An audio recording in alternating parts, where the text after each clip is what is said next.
Asante mtazamaji, ni siku nyingine hii inatimaye. Mungu bado anakulinda na bado anakuokoa kwa nyakati kama hizi.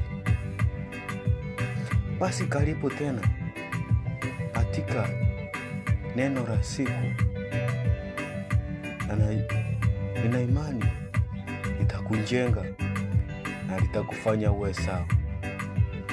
Kitabu ni cha Joeli 2 haya ni 25.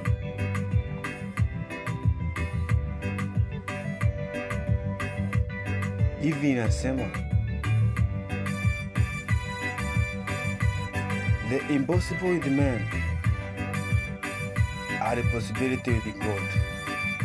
The impossibilities with the man are the possibilities with God. Yani hivi inamaanisha kile hakiwezekani kwa mwanadamu, kwa Mungu kinawezekana. Umejaribu vitu vipi vingapi ambavyo havijawezekana mpaka leo? Si uje kwa Mungu tu, si ukuamirie kwa Mungu tu. Maombi yako unafanya mara ngapi kwa siku? Ongeza mwendo,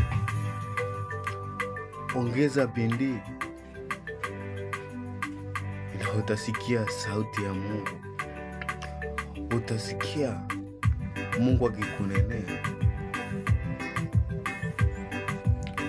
Usikufe moyo, njoo kwa Mungu. Njoo kwa Mungu. Come to your Lord, your Creator. Anasema katika kitabu cha Mathayo hivi, hata kile ambacho hujamuomba yeye mwenyewe anajua.